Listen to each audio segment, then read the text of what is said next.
Hai, live dadakan karena mau berbicara tentang mandi dengan air es, berjubel manfaat mandi dengan air es. Oke, terima kasih udah join. Banyak sekali yang bertanya, tapi bertanyanya ada juga banyak juga yang tentang air es, tapi banyak juga yang nggak masuk akal. Nanyanya aneh-aneh. Kapan-kapan topiknya apa tapi nanyanya ya ya wes lah kepikir. Oke, sebentar, saya sedang mencari sesuatu.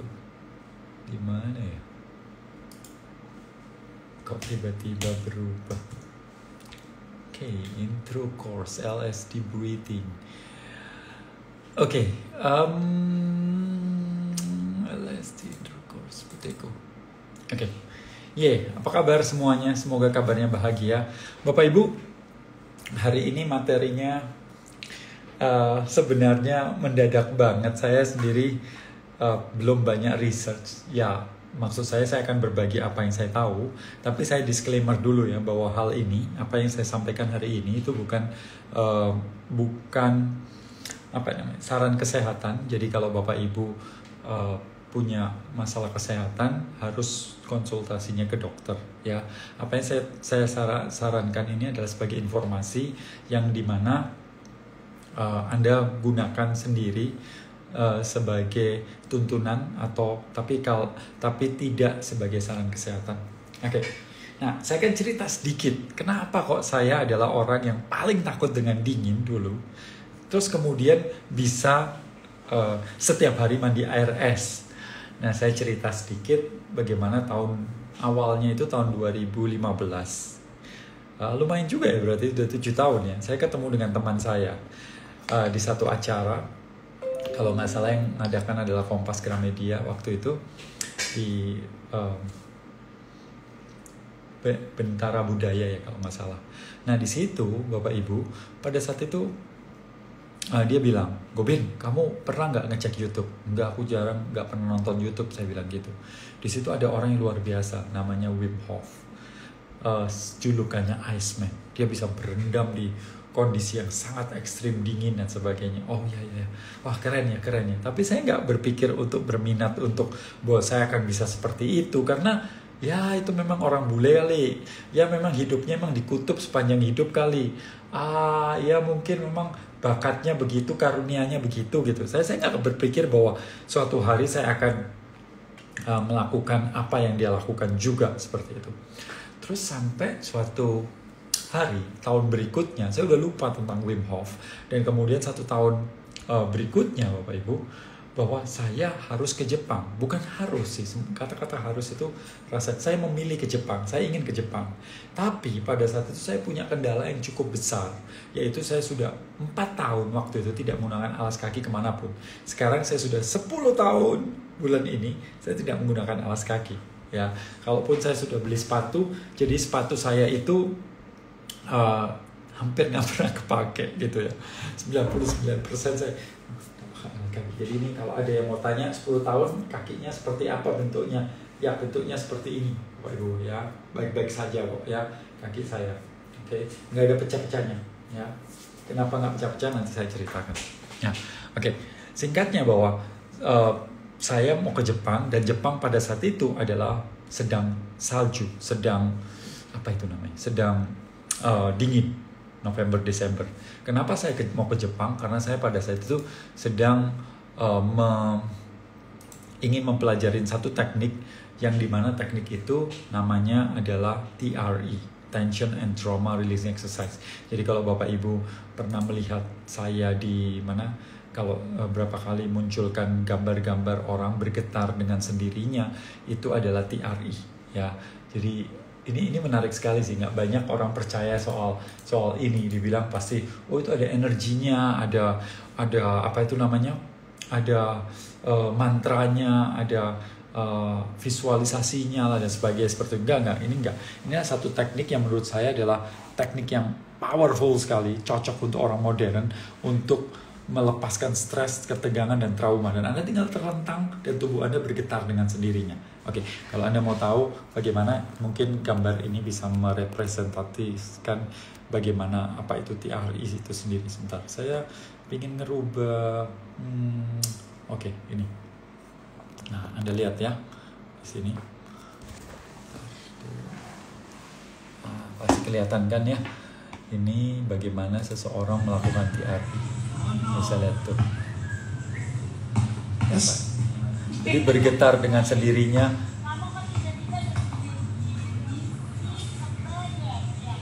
Oke. So itu adalah TRI, atau kalau Anda mau ngecek di traillife.id, di mana tubuhnya bergetar dengan sendirinya tanpa macam-macam, pokoknya tanpa hal-hal yang dikatakan mistis, tahayul dan sebagainya. 100% kecerdasan tubuh. Karena orang modern kalau disuruh untuk meditasi ketika dia punya masalah, yang muncul mantan, yang muncul utang, akan sulit sekali, betul. Maka TRI adalah salah satu yang saya pingin cari, saya pingin belajar. Nah, sebelumnya saya sudah belajar sekitar 50 teknik untuk stress management, trauma healing, self healing seperti Tai Chi, acupressure, polarity dan sebagainya. Banyak sekali saya sudah pelajarin dan saya berbagi, tapi pada saat itu saya ingin belajar ini. Nah, saya mau berangkat ke Jepang dan winter, bagaimana saya bisa bertahan dalam kondisi winter tanpa alas kaki. Disitulah kemudian saya ingat cerita dari teman saya yang menceritakan tentang Wim Hof. Ngomong-ngomong, Wim Hof ini luar biasa Bapak Ibu. Dia waktu itu mendapatkan kalau nggak salah 26 rekor dunia, dan dia waktu umur 50, jadi seumur saya, berkeliling di puncak gunung es tanpa baju.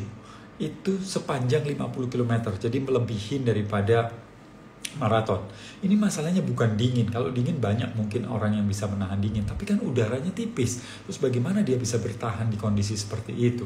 Nah, disitulah kemudian dia juga membawa orang-orang murid-muridnya ke Kilimanjaro, 6.000 meter di atas permukaan laut, dan dikatakan saya akan membawanya dalam waktu 3 hari. Yang menarik adalah Asosiasi Pendaki Gunung di Belanda itu mengatakan ini misi bunuh diri.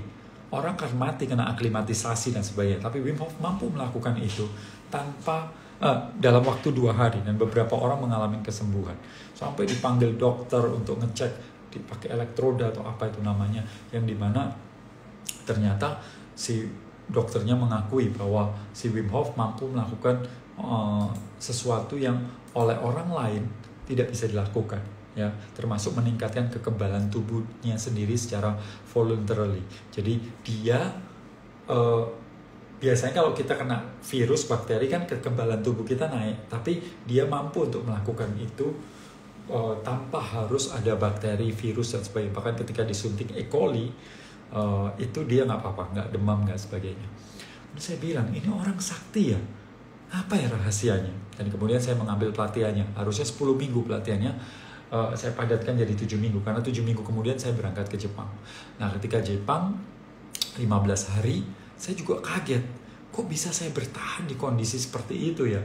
Maksud saya bukan di Jepang di dalam ruangan gitu, dingin sedikit, pakai baju tebal begitu, enggak Bapak Ibu.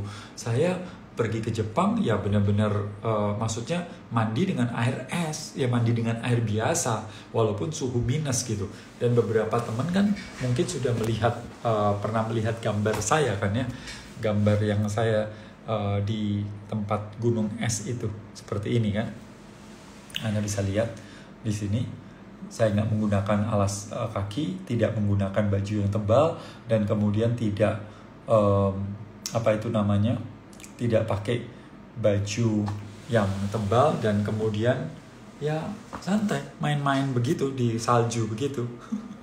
Ada yang tanya, Pak Gobin keturunan bule ya? Bule Potan atau bule Depok? Enggak, saya orang Portugal ya, Bapak Purwokerto, Ibu Tegal. Enggak, orang India tapi lahir di Indonesia, jadi tahu sendirilah, bukan bule. Nah, apa yang terjadi Bapak Ibu? Pada saat itu saya kaget, saya shock.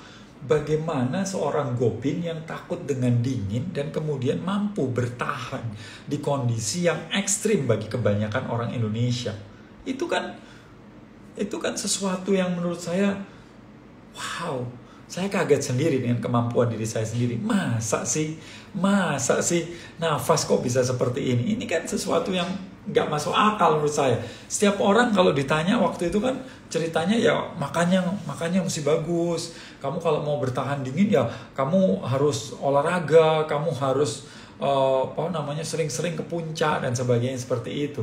Lah, terus kok saya nggak kesana, nggak melakukan olahraga istilahnya yang tertentu, kemudian saya juga nggak melakukan makanan tertentu. Saya vegan gitu kan, biasa orang suruh makan daging yang banyak supaya badannya panas. Lah saya sendiri kan vegan, jadi nggak makan daging, nggak makan telur, nggak makan susu, terus nggak minum susu maksud saya.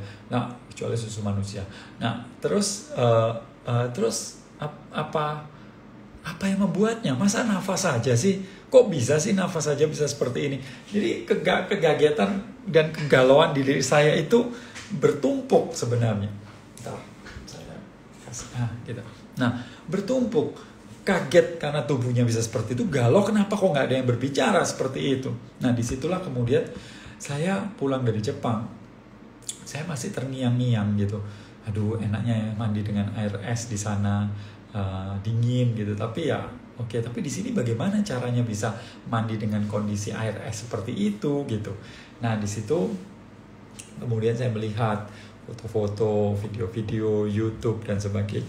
Tapi pada saat itu belum kepikiran, masa sih pakai freezer. Ada sih alat-alat yang cukup mahal gitu ya untuk membuat es.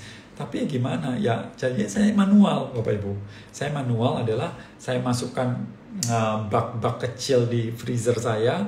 Kemudian setelah itu saya mau mandi, saya pakai air biasa, air di bak gitu, saya masukin freezer, saya masukin beberapa potongan es itu, dan kemudian saya mandi di situ. Atau di bathtub saya masukin beberapa potongan es itu dan kemudian berendam di situ. Dan itu yang saya lakukan gitu. Ini cukup lama. Jadi saya lakukan itu sebagai, ya kalau ke hotel ya nggak bisa, tapi kan saya hidupnya kan lebih banyak di luar, jadi berkeliling, namanya juga cowok panggilan kan, dipanggil sana dipanggil sini gitu ya. Nah, itu yang saya lakukan. Jadi sekali-sekali melakukan hal tersebut. Nah, terus setelah cukup lama, beberapa tahun lalu saya ketemu seorang teman yang juga ikut Buteyko Breathing, dan kemudian dia ngambil full course dan kita sempat ngobrol-ngobrol, dan ternyata teman dari Makassar ini mempunyai kebiasaan setiap hari melakukan ice bath, jadi cold plunge gitu. Jadi dia masuk ke dalam freezer. Saya bilang, freezer? Gimana itu? Gak takut kesetrum, gak takut apa dan sebagainya gitu ya. Terus kalau berapa menit dan sebagainya, saya nggak tahu prosedurnya, walaupun ada. Tapi namun kalau ngomong di YouTube kan kita tahu YouTube itu ada yang ngomong 1 menit, ada yang ngomong 1 jam itu seperti itu. Maksudnya bisa merendamnya nggak boleh lama-lama. Ada yang bilang itu bahaya, ada yang bilang itu aman. Kapan terkadang bingung, terlalu banyak informasi mana yang harus dipercaya. Nah, kalau ini kan teman kemudian udah melakukan bertahun-tahun, ya sudah akhirnya saya putuskanlah untuk membeli. Dan ternyata bukan hanya membeli aja, ternyata harus di-seal dulu freezernya, apa-apa yang harus lakukan, terus suhunya berapa dan sebagainya seperti itu. Jadi akhirnya pelan-pelan tuh belajar sedikit-sedikit. Nah, akhirnya mulailah saya mandi dengan air es itu. Nah, terus kenapa saya kok percaya dan yakin kok saya berani melakukannya, ya karena saya sudah ikut berbagai pelatihan, dan saya juga ngajar teknik nafas. Ternyata Profesor Buteyko pun mengajarkan hal ini seperti itu. Cuma caranya berbeda dengan Wim Hof itu sendiri. Nah, ada beberapa kriteria-kriteria tertentu yang dimana orang-orang ini boleh melakukannya, ada yang tidak boleh. Ya, jadi Bapak Ibu, ketika Anda mau melakukan dengan es, mau mandi dengan air es dan sebagainya, yang pertama adalah bagusnya adalah Anda mempunyai instruktur atau seseorang yang memang sudah punya pengalaman hal seperti itu. Oke. Dan yang kedua adalah selalu melakukannya dengan sangat hati-hati. Artinya pelan-pelan, tidak langsung loncat ke freezer atau yang langsung loncat seperti itu. Kemudian Anda harus dibarengin mempunyai teknik nafas. Teknik nafas ini, satu adalah membuat tubuh Anda hangat, yang kedua adalah meningkatkan adrenalin Anda. Karena itu penting banget untuk adrenalin ini untuk menjaga diri Anda terhadap serangan dari dingin itu sendiri. Jadi Anda tidak disarankan untuk melakukan ini tanpa bimbingan, tanpa mempelajari cukup dalam dan nggak punya teknik nafas seperti itu. Kemudian kalau teman-teman Buteyko yang sudah ikut teknik nafas Buteyko, saran saya adalah EBH minimum adalah 30. Kalau Anda EBH-nya kurang dari 30, lebih baik belum melakukan dulu. Jadi meningkatkan dulu. Kalaupun boleh ya air dingin gitu, tapi nggak yang air yang sampai beku seperti itu. Nah, bila punya masalah-masalah seperti penyakit jantung, tekanan darah tinggi atau penyakit-penyakit kronis, Anda perlu konsultasi. Saran saya lakukan ya mandi air dingin biasa, tidak dingin yang sampai beku seperti itu. Nah, kemudian orang tanya sebenarnya, Pak, manfaatnya apa aja sih Pak? Mandi dengan air es itu, mandi dengan air yang beku itu, seperti itu. Nah, sekarang saya itu selalu mandinya pakai gayung, Bapak Ibu. Karena freezer saya itu satu kecil, yang kedua adalah kalau saya nyelup itu bulu-bulu saya tuh lepas gitu kan ya. Pasti setelah keluar gitu mesti nguras lagi, masukin air baru, dan itu nggak nyaman sih buat saya. Bolak-balik seperti itu ngabisin waktu. Tapi ya saya lagi berpikir untuk membeli peralatan yang benar-benar ice bath yang bisa menyaring sendiri, mendinginkan sendiri. Tapi ya belum karena harganya cukup mahal. Jadi ya nguatin hati dulu, nabung dulu, nunggu rezeki yang ada datang gitu, baru kemudian memikirkan untuk membelinya seperti itu. Tapi ya kurang lebih tadi saya sudah sempat sampaikan apa yang Anda harus persiapannya bagaimana. Yang kedua adalah Anda jangan melakukan ketika punya penyakit tertentu, apalagi penyakit kronis seperti jantung, tekanan darah tinggi, atau penyakit-penyakit yang istilahnya kalau itu mendapat sesuatu yang ekstrim bisa berbahaya, ginjal contohnya seperti itu, maka Anda perlu konsultasi ke dokter untuk itu. Kemudian start selalu low atau start low go slow ya. Nah, keuntungannya apa sih? Orang tanya selalu pada saya, Pak Gobin, keuntungannya mandi pakai air es apa sih? Seperti itu. Nah, yang pertama adalah bahwa ketika Anda mandi dengan air es, itu Anda mempunyai tubuh Anda langsung stres, langsung mendapatkan stres. Nah, stres, ketika ini stres, maka apa yang terjadi? Adrenalin akan meningkat. Nah, adrenalin yang meningkat dan kita terkontrol, kita atur ya, itu akan menimbulkan si kekebalan tubuh ini juga akan membarengi. Sehingga tubuh Anda akan mendapatkan perlindungan lebih kuat lagi. Atau sistem imunitas kita akan meningkat. Contoh, kalau Anda fitness, kan ototnya terpecah, itu kan mendapatkan stres. Apa yang terjadi? Sebagai respon, tubuh akan membentuk otot yang baru. Karena dia tahu, ini untuk perlindungan kalau seandainya suatu hari dia angkat beban lagi. Sama persis ketika tubuh Anda masuk ke dalam air yang super dingin itu, maka tubuh Anda akan mengeluarkan adrenalin, tapi di sisi lain bahwa adrenalin ini akan juga disupport oleh sistem kekebalan tubuh kita yang akan meningkat. Seperti itu. Itu yang pertama. Jadi sistem imun kita akan meningkat. Oke. Yang kedua adalah bahwa otot kita menjadi kuat. Otot ini menjadi kuat ya. Bapak Ibu, banyak orang yang pengen ototnya besar. Tentu nggak ada salahnya. Oke. Tapi yang lebih penting bukan otot besar. Otot itu yang lebih pentingnya adalah kuat. Ya, apalagi otot-otot yang otot-otot skeletal, otot-otot rangka yang yang boleh dibilang membuat tubuh Anda berdiri tegak. Itu sangat penting untuk dikuatkan ya. Dan kita tahu semakin usia tambah itu kan namanya masa otot berkurang, masa tulang berkurang. Maka apa yang terjadi? Otot kita harus dikuatkan. Ya. Kemudian jadi otot kita menjadi lebih kuat. Kemudian yang ketiga adalah bahwa biasanya kalau kita habis berendam begitu ya, adrenalin kan naik tuh. Dan kemudian gak lama kemudian kita mulai jadi relax. Jadi kita mulai ngantuk gitu. Kemudian jadi kalau nanti bisa tidurnya bisa lebih nyenyak gitu. Kemudian selain itu adalah bahwa ketika kita mandi air es, itu badan kita jadi hangat. Jadi setelah mandi keluar, itu badan saya jadi hangat seperti itu. Kemudian secara kulit kita kan jauh lebih baik, ya. Secara kulit kita kan jauh lebih baik, lebih mulus gitu ya. Terus yang paling penting menurut saya, yang paling penting dari semuanya adalah si mandi air es ini adalah anti-inflamasi.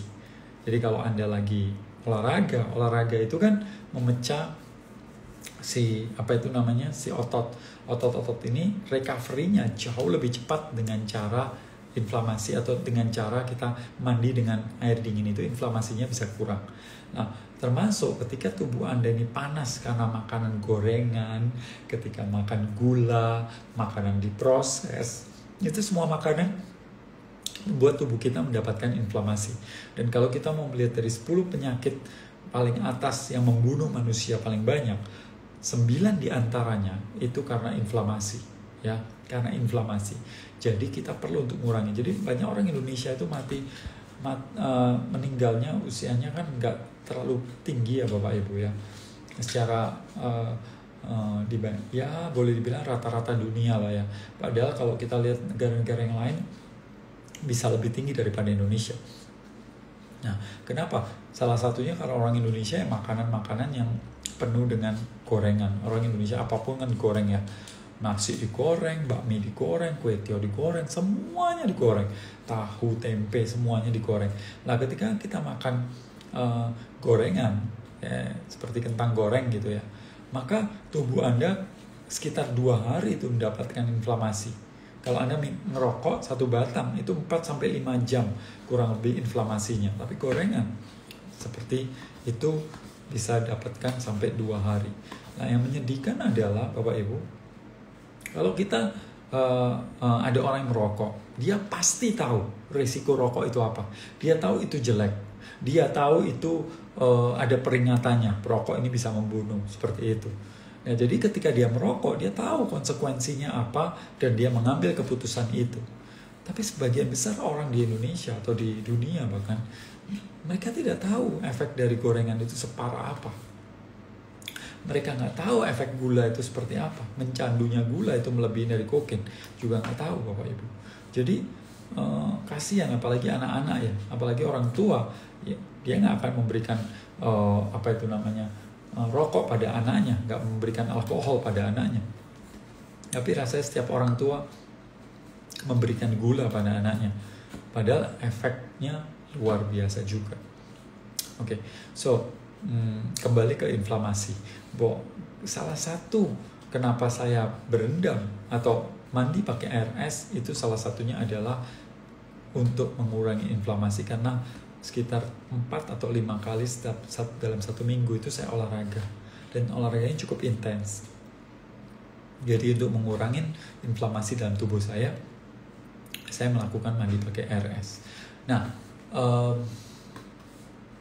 satu hal lagi mungkin itu secara fisik ya keuntungannya. Secara mental keuntungannya apa? Begini Bapak Ibu. Sampai detik ini saya itu kalau disuruh milih pasti masih milih hangat daripada dingin ya. Kalau disuruh, Pak, ini ada ruangan hangat, ada ini ruangan dingin gitu ya, saya lebih suka hangat karena tubuh saya dari kecil emang terbiasa begitu. Well, saya kuat emang di kondisi dingin sekarang, tapi kalau disuruh milih ya milih hangat aja seperti itu. Itu lebih saya suka gitu. Tapi ada teman saya yang emang suka dingin gitu ya, itu emang dari kecilnya atau bakatnya atau genetiknya saya nggak tahu, tapi saya suka hangat. Nah, terus kenapa saya mandi dingin? Salah satunya adalah untuk mengalahkan diri saya sendiri ya. Saya nggak suka sebenarnya ini, tapi ya saya harus memaksa diri saya untuk melakukan hal ini karena saya tahu ini adalah hal yang baik untuk tubuh saya. Jadi setiap kali saya mau mandi, pas memegang yang dingin itu, es atau apapun, nanti saya berontak, tuh ngapain sih? Lalu kalau bisa sih jangan gitu. Tapi mau nggak mau saya tunda 1 menit, 2 menit, tetap saya akan mandi dengan rasa nggak nyaman itu. Nah, artinya apa? Saya secara mental saya perlu untuk mengalahkan diri saya sendiri. Dan ini penting Bapak Ibu, mendisiplinkan diri. Karena di dunia ini Bapak Ibu, kita itu sudah didoktrin berakit-rakit ke hulu, berenang-renang kemudian. Itu dulu, itu tidak berlaku lagi bagi saya.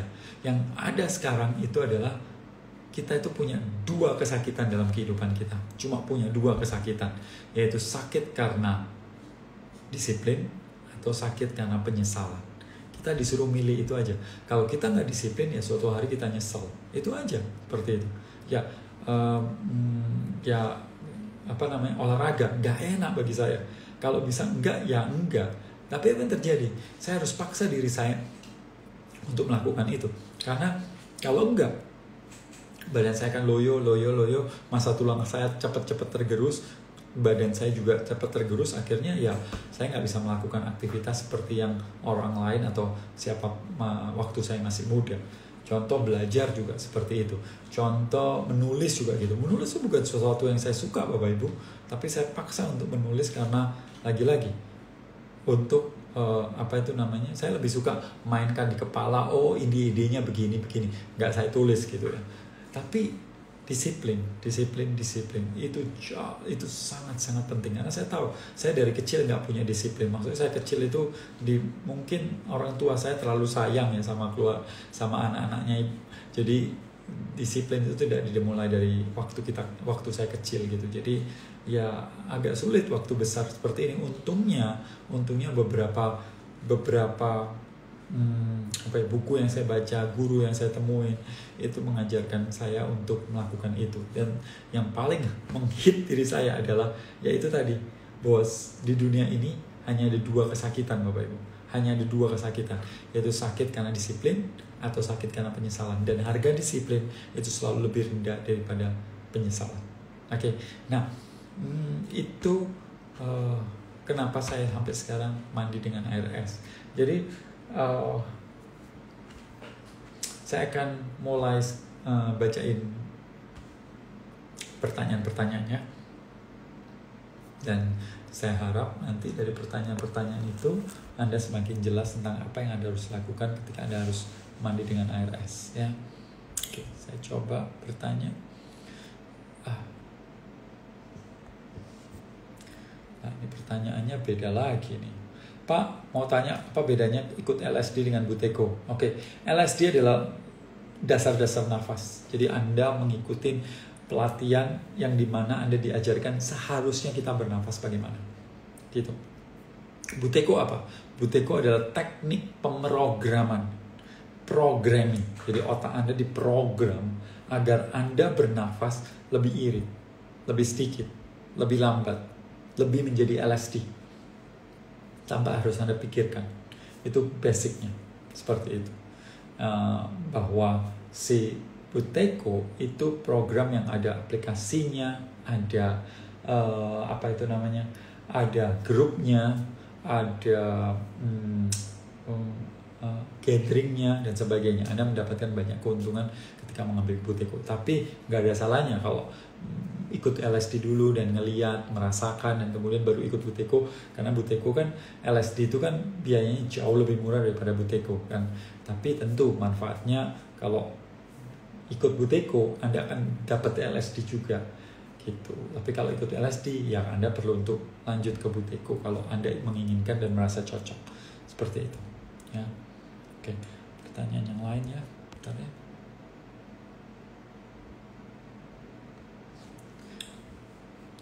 Samakah mandi air es dengan mandi air dingin yang ada di kaki gunung? Ya sama aja sih sebenarnya. Yang penting itu suhunya. Dan sebenarnya nggak harus beku-beku banget. 11 sampai 15 derajat aja sudah mendapatkan manfaat yang bagus kok ya, nggak sampai 0 sampai 5 derajat atau 0 minus gitu.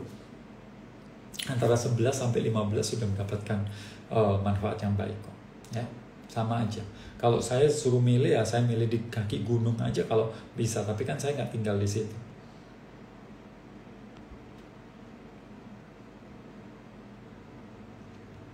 Apakah yang mempunyai penyakit lambung boleh mandi?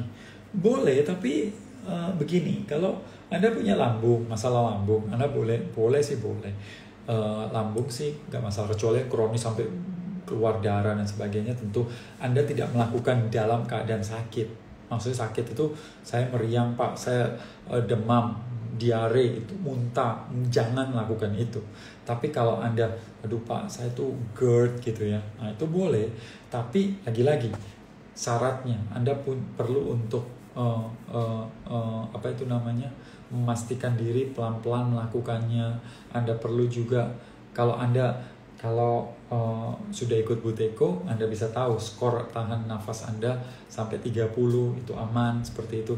Jadi ada batas-batas aman yang terukur seperti itu. Kalau dirasa-rasa sendiri, oh aku sehat kok, aku nggak ada apa-apa kok, ya nggak apa-apa. Tapi kalau Anda punya guru lebih enak lagi kan dibimbingnya seperti itu. Pak Gobin, apa mandi dengan air dingin bagus untuk kulit? Ya, tadi saya sudah jawab, bagus sekali untuk kulit Anda. Beli peralatannya di mana Pak? Saya pakai freezer, tahu kan freezer, chest freezer. Kalau freezer yang diangkat begini, atau kalau ada jualan es krim atau Anda ada yang jualan daging itu kan dibuka gini kan, frozen food itu. Nah itu freezer itu. Tapi itu yang istilahnya kok apa ya? Yang sebenarnya bukan peruntukannya. Ya digunakan karena murah aja.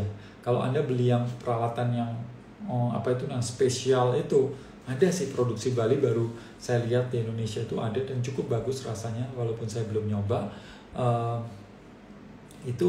Tapi harganya cukup mahal. Kalau Anda tertarik, saya bisa tolong DM ke saya aja. Ya. Ini yang paling banyak, mandi air es di malam hari apa tidak rematik? Aduh. Ini gini, Indonesia di Indonesia atau dimanapun kita tuh seneng banget dengan sesuatu yang nggak ada data ilmiahnya. Pokoknya ya sudah, kata orang begitu. Katanya siapa itu? Katanya papa mama saya Pak, orang mandi malam rematik. Kemudian katanya siapa? Katanya nenek-neneknya. Katanya siapa? Kata terus-terusan seperti itu. Mungkin awalnya cuma ada 1-2 orang yang memang punya masalah rematik dan dia mandi malam dan kemudian rematiknya kumat gitu. Jadi kemudian mandi malam itu bisa kena rematik. Nggak begitu. Faktanya nggak begitu. Itu tuh cerita-cerita yang paling sering ditanyakan pada saya gitu ya. Enggak mandi malam ya mandi malam. Saya nggak menyarankan juga mandi malam pakai es ya. Mandi malam ya mandi malam biasa saja, air biasa juga boleh gitu. Tapi kalau kenapa begitu? Karena meningkatnya adrenalin di malam hari menurut saya nggak oke. Tubuh kita itu lebih baik muncul hormon yang lain, bukan adrenalin di malam hari ya. Kalau di pagi hari, siang hari adrenalin naik nggak masalah ya. Dia perlu turun gitu supaya tidur kita bisa nyenyak seperti itu. Jadi kalau mandi malam saya sarankan sih ya mandi biasa saja, air biasa, nggak usah pakai air hangat gitu. Kemudian gimana tetap fokus pada masa kini? Wah ini saya juga tidak. Ini Wim Hof.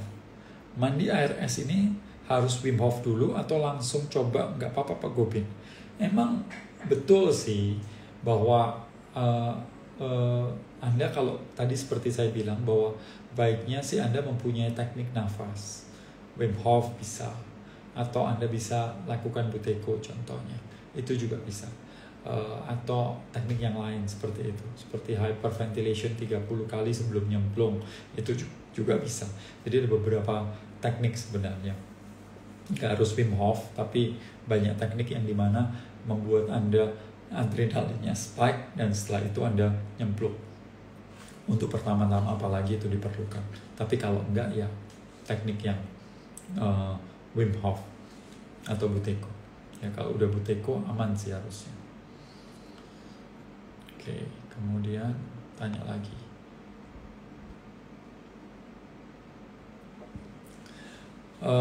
Saya biasa mau tidur itu mandi walaupun tengah malam. Bahaya nggak mandi dingin kan? Harusnya enggak ya, harusnya nggak bahaya. Kalau mandi air biasa kan, bukan air es kan, harusnya nggak bahaya.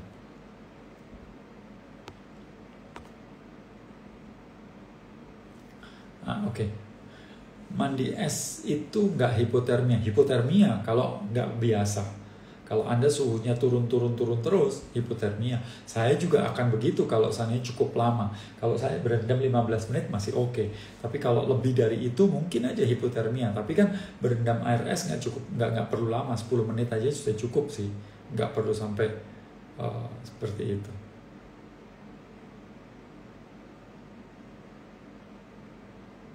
Oh, ada yang tanya nih, bagaimana mempertahankan rambut agar tetap hitam? Lah, rambut saya aja putih-putih. Saya lagi sedang mempertahankan rambut saya seperti ini terus. Jadi nggak putih banget, tapi nggak hitam banget. Nah, katanya kalau cowok seperti ini lebih oke katanya. Oke. Oke, ini pertanyaan bagus.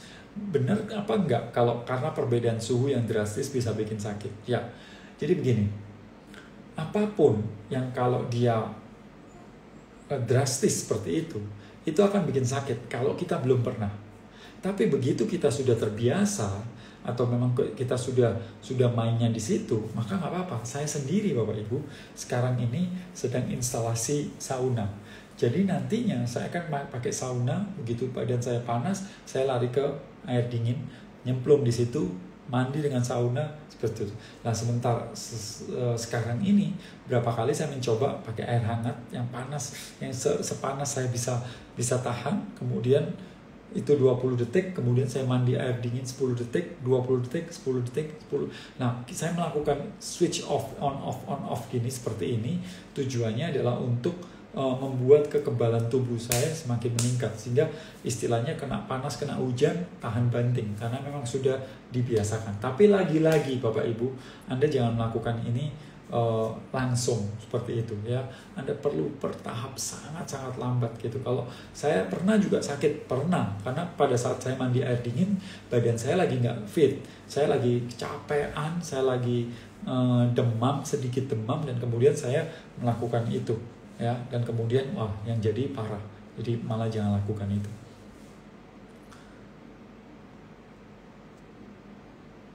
Ini kok pertanyaannya lama-lama saya seperti dukun nih, kayak semuanya ditanyain lah, apa saya ini dukun ya? Oke, bagus sekali. Kapan kita mandi dengan air dingin? Sebenarnya kapan aja sih. Semakin kita membiasakan mandi dengan air dingin ya semakin oke.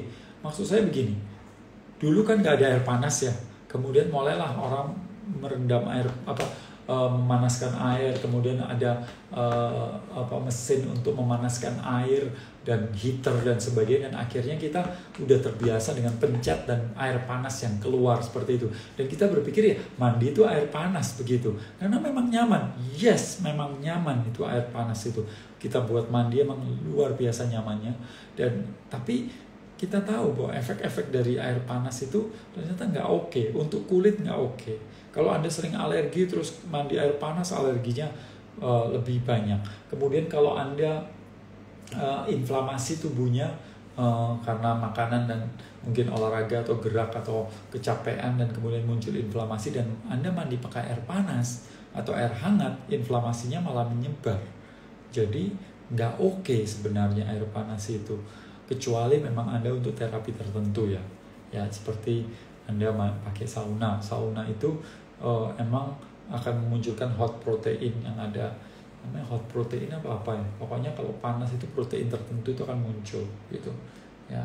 Tapi nggak mandi air panas yang suam-suam kuku seperti itu, enggak. Ada nggak ngaruh kadar lemak di tubuh? Iya, kadar lemak tubuh kita akan lemaknya akan lebih gampang lepas, karena ketika Anda ketika dingin maka tubuh akan menciptakan panas dan yang dibakar adalah lemak. Kalau gulanya hilang udah habis ya, baru dibakar lemak.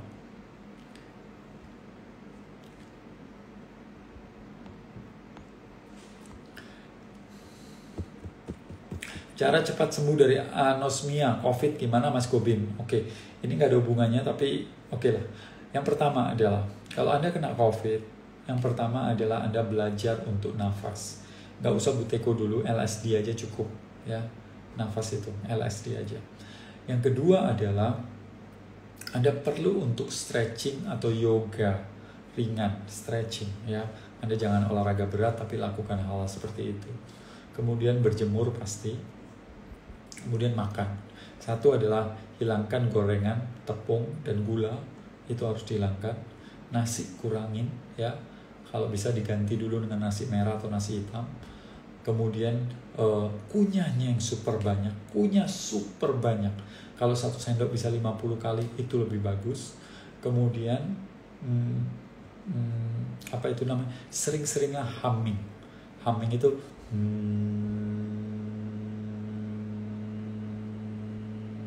Nah, dengan humming ini akan meningkatkan level nitric oxide sampai 2000%. Nah, nitric oxide ini antivirus ya. Oke. Dan kemudian kalau bisa sih punya teknik atau nafasnya menggunakan diafragma, gunakan teknik diafragmanya yang diaktifkan karena supaya untuk membuat si oksigen bisa masuk ke dalam sel lebih baik. Oke. Ini udah jam 10 lebih di sini, maka saya nggak ngantuk-ngantuk ini. Oke, usia berapa diterapkan mandi es? Anda tahu kalau di Uni Soviet Bapak Ibu, anak-anak bayi kan biasanya kita kan menjemur ya. Kalau di situ dijemur di tengah salju, jadi dia dapat 2. Yang pertama adalah dapat dinginnya, yang kedua dapat matahari, foton dan ultraviolet. Jadi dia dapat 2 keuntungan. Maka itu Rusia itu mempunyai angkatan senjata yang bagus banget. Dia mempunyai kekuatan yang luar biasa sebenarnya. Itu karena salah satunya negaranya cukup ekstrim, yaitu dingin banget sampai ada yang minus 40 derajat. Satu hari saya akan coba tuh minus 40 derajat, walaupun saya nggak yakin bisa nggak pakai sandal dan alas kaki ya.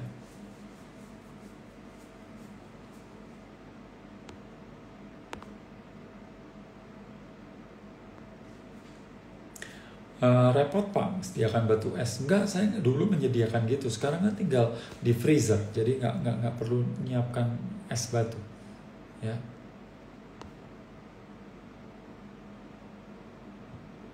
Wah ini, bagaimana kaitannya perut kosong sedang puasa lalu mandi air dingin masuk angin? Enggak, tergantung. Tubuh kita itu luar biasa ya. Banyak orang nggak usah mandi air dingin, tetap masuk angin setiap hari. Ya, kenapa ya? Karena ya memang tubuhnya lemah begitu. Saya sendiri setiap hari itu mandi air es waktu perut kosong. Udah puasa, terus saya olahraga pas lapar-laparnya itu, dan pas sudah selesai olahraga lapar kan, nggak makan, tapi mandi air es dulu baru makan, seperti itu. Waktu saya puasa di bulan Ramadan, ya saya jam 5 sore olahraga, pagi nggak sahur. Ya pagi nggak sahur, jam 5 sore itu olahraga, jam 6 selesai, kemudian mandi dengan air es, baru buka puasa sekitar jam 7 atau jam 8. Ya, jadi itu yang saya lakukan. Ya, Pak Gobin, apa boleh kita basuh muka dengan air es? Boleh banget, saya barusan random ini, sebelum live ini masukin kepala saya di air di bak freezer itu, ya. Bener nggak berendam air dingin bisa mancing tubuh produksi brown fat? Yes, betul banget. Itulah akhirnya kalau brown fatnya keluar, akhirnya kita tahan terhadap dingin, ya. Bahwa ketika brown fat itu ada di anak-anak bayi, maka tuh bayi itu sebenarnya tahan dingin, tapi kita ini bayi ditutupin semuanya. Terus ini seperti itu. Padahal dia, coba lihat bule-bule itu, anak bayinya cuma pakai celana dalam, pakai kancut aja, mana-mana letak sana, letak sini, depan AC juga nggak apa-apa. Kita aja bayi-bayi di Indonesia itu dari ujung ke ujung cuma mukanya aja, yang lainnya ditutupin jaket lah, ditutupin apa. Mereka itu kepanasan sebenarnya karena tubuhnya udah punya brown fat. Jadi waktu anak saya masih umur berapa itu, 3 tahun kalau nggak salah, ke Jepang, dia kok tahan banget sama dingin.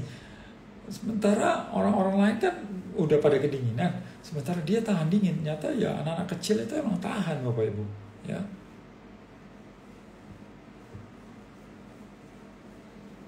Pak Gobin, saya kapan hari beli micro tape, apa itu boleh dipakai kalau tidak tidur lagi tidur? Ya boleh aja, tapi nggak bisa ngomong dong, ya. Ya.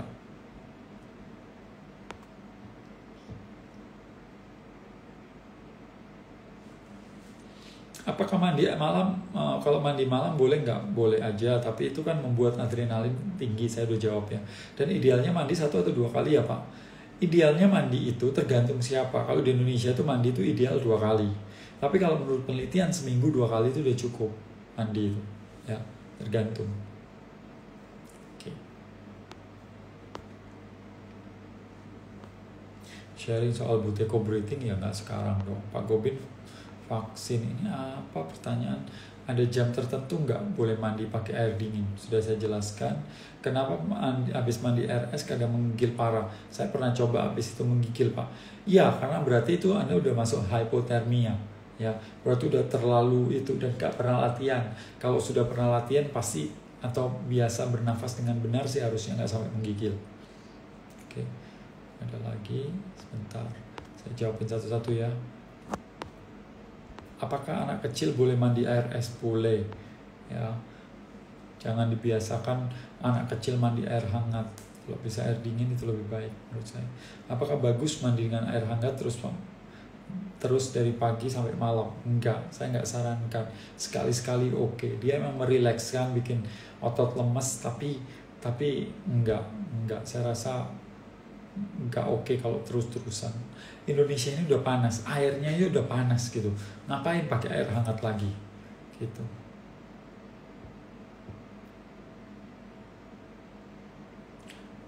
Kalau mandi pakai air es aman dari flu enggak? Iya, kalau Anda itu akan meningkatkan kekebalan tubuh, otomatis flu kan enggak datang kepada Anda.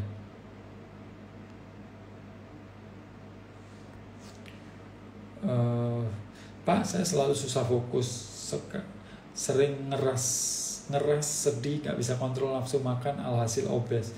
Pak, ikut buteyko akan sangat membantu, ya.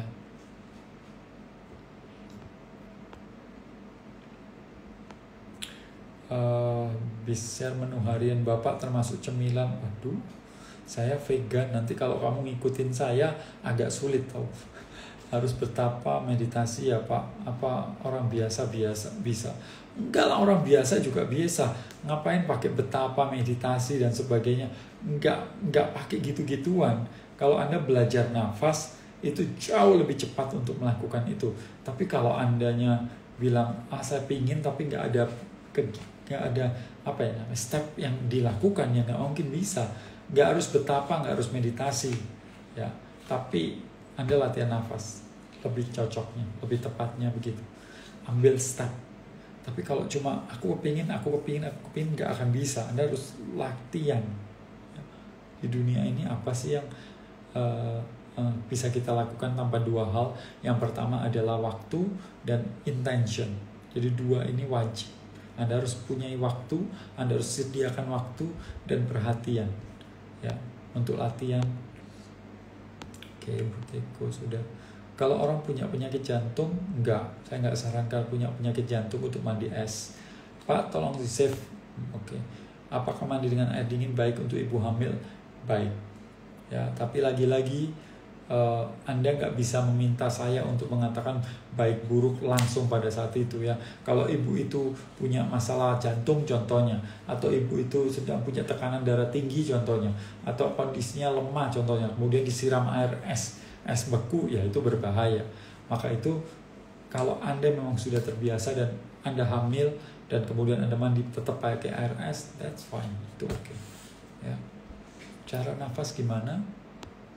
Selalu gunakan nafas hidung. Itu Anda bisa nutup mulut dan nafas dengan hidung. Intake oksigen sampai 20% naik. Itu aja udah meningkatkan oksigen luar biasa. Kapan rilis buku ketiga? Aduh, nggak kepikiran. Kalau di Saudi kan suasana susah banget air dingin.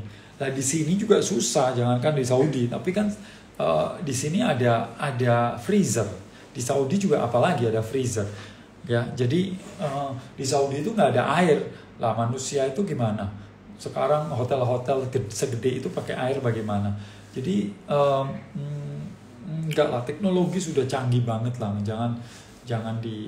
Jangan dibatasin dengan susah banget gitu ya. Masalahnya bukan bisa nggak bisa, mau nggak. Pak, anak saya ikut-ikutan saya meditasi. Saya lihat dia senang meditasi. Buat anak kecil meditasi sudah boleh. Boleh banget. Anak saya tuh meditasi mulai umur 3 tahun atau apa. Ya nggak apa-apa kalau suka. Bagus banget. Butuh waktu berapa lama untuk kita berendam dengan air es? Setiap orang beda. Tapi kalau Anda ikut Wim Hof itu programnya 10 minggu. Tapi menurut saya kalau kita sudah latihan pelan-pelan nafas 1 bulan dengan intens dan pelan-pelan untuk mengubah mulai pakai air es yang sedikit-sedikit, nah itu baru bisa. Jadi awalnya adalah stop dulu mandi air panas. Stop dulu. Pokoknya nggak ada air panas lagi. Sekarang air biasa. Anda mulai hancur ya. Kemudian biarkan 1 menit di atas shower. Kuat nggak? Oke, kalau 1 menit kuat, besok coba 1,5 menit. Tambahin terus sampai 5 menit non-stop. Anda kuat nggak?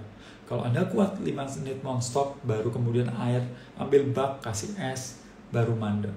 Tapi sedikit esnya. Kemudian nambah lagi. Tapi syarat-syarat tadi Anda harus tahuin. Yang pertama, Anda tidak dalam kondisi sakit, tidak punya penyakit, yang tidak sakit dan tidak punya penyakit. Yang ketiga adalah Anda punya instruktur, Anda belajar punya teknik nafas yang mumpuni, apalagi seperti itu. Melakukan dengan pelan-pelan dan bertahap dengan disiplin yang tinggi. Oke, pertanyaan banyak banget, khususan yang mana saya pasti ke ini ya. Cara menguatkan rahang gimana? Ngunyah yang banyak. Oke. Banyak banget pertanyaannya. Jadi kalau di Saudi sudah saya jawab. Oke. Emotional release itu kegiatannya seperti apa? Kalau TRE seperti apa? Nggak ada hubungan. Seminar emotional release itu seminar, sementara TRE adalah workshop untuk bagaimana tubuh kita bisa melepaskan ketegangan dan stres. Itu workshopnya. Oke, seminarnya adalah saya memberikan berbagai teknik termasuk teknik memeluk emosi di seminar itu. Jadi kalau Anda ikut Buteyko, Anda bisa ikut seminar itu dengan gratis. Tapi kalau nggak ikut Buteyko, Anda harus bayar. Dan kalau di situ dijelaskan tentang TRI, Anda pingin ikut TRI-nya, langsung aja daftar di sana. Karena kalau Anda pas daftar di sana, harganya jauh lebih murah daripada daftar di luar seminar. Seperti itu. Oke. Kapan ada jadwal ke Bandung? Agustus. Gimana agar tetap fokus pada masa gini? Enggak, sekarang jawabannya latihan nafas menurut saya akan membuat kita lebih fokus. Saya dengar suara es dikerok aja merinding semua badan saya. Itu kenapa ya Pak? Ya saya juga begitu dulu latihan karena nggak pernah sharing soal Buteyko. Enggak. Vaksin, ada jam tertentu boleh mandi air dingin, sudah saya jawab. Bikin kurus ya, apa nggak perih kulit Pak? Aku pegang es bentar, nggak perih. Ya mungkin kalau terlalu lama perih. Seperti saya waktu masuk ke chamber minus 110 derajat, nah itu lumayan menantang. Ya. Beda mandi dengan air es dan berada suhu minus, beda ya. Itu cuma kena anginnya dan mandi pasti berbeda, sensasinya berbeda. Apakah tubuh bisa menerima suhu es tersebut? Apakah tidak kena flu Pak? Sudah ya. Saya jawab. Apakah badan bisa menerus suhu es? Gimana caranya menahan rasa dinginnya? kemarin saya mandi air es dingin kampung malah sakit. Iya, lagi-lagi Anda nggak punya, kalau nggak punya nafas kemudian waktu mandi kemudian nafasnya aduh, dingin. Nah itu nggak disarankan ya. Oke. Sikap yang tepat menghadapi toksit bukan saat ini. Sering banget migrain, leher kencang. Ada saran Pak Buteko, Pak Gobin, puasa plus nge-gym, makan waktu buka puasa yang dibanyakin berarti Pak, biar tetap bulking. Ini saya aja nggak bulking. Anak kecil minimum usia 0 berapa mandi air dingin? Kalau anak kecil usia 0 sampai 2 tahun mandi air biasa saja, bukan air hangat, air biasa saja. Kalau Anda emang keturunan orang Rusia atau tinggal di daerah salju ya nggak apa-apa. Kalau alergi dinginnya air, kalau alerginya alergi dingin, air berpengaruh tidak ya Pak? Iya, maka itu karena tubuhnya nggak kuat sebenarnya. Kalau Anda sudah belajar nafas, tubuh Anda kan hangat, kemungkinan besar alerginya nggak kumat. Lebih bagus mana Pak manfaatnya? Mandi dengan air dingin, mandi dengan air suhu normal. Bagus dingin daripada suhu normal. Apa benar kalau mandi malam nggak pakai air hangat bisa menyebabkan udah rematik? Nggak Pak, hubungannya mandi malam dengan rematik? Sudah suhu air minimal dingin berapa? Sudah kan 11-15. Apa manfaatnya mandi di air dingin setelah olahraga? Sudah dijawab, yaitu mengurangi inflamasi, recovery-nya lebih cepat. Para atlet sekarang itu melakukan itu loh Bapak Ibu. Dia mandi dengan air dingin untuk recovery. Oke. VRE bisa menyembuhkan psikosomatis? Yes. Saya nggak bisa ngomong menyembuhkan, tapi membantu untuk menyembuhkan. Yes, pasti. Pak, kalau mau ikut full course Buteko, caranya bagaimana? Full course Buteko ada yang rame-rame dengan harga yang cukup terjangkau. Atau Anda hubungin DM saya, atau kan pasti punya nomor saya kan? Ya udah, DM aja. Atau DM instruktur satunya, ideal, mana yang Anda pilih. Anda bisa ikut Buteko full course. Ya. Didit lagi. Pertanyaan saya tadi Pak, saat tidur kan mulut diplester, dan saat bangun pagi kenapa ya mata saya terasa seperti bengkak begitu ya Pak? Ada apa ya Pak? Thank you. Ini baru pertama kali saya mendengar mata bengkak ketika diplester. Kalau nggak diplester nggak bengkak. Pertanyaannya.